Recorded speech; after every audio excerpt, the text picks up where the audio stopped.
Благодарам, колешке, на репликата.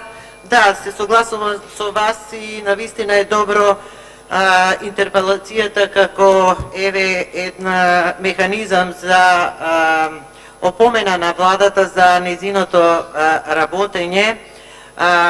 И добро е денеска што пристапивме кон интерпелација на министерот, бидејќи на некој начин со нашите укажувања, нашите критики и изнесување на аргументи сметам дека министерот за внатрешни малку ќе се замисли како е состојбата во неговото министерство.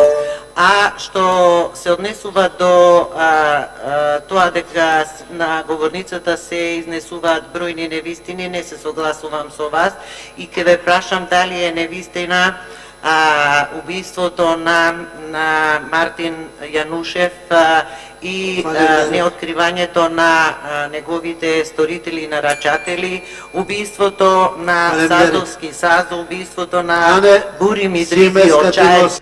Ана Симеска.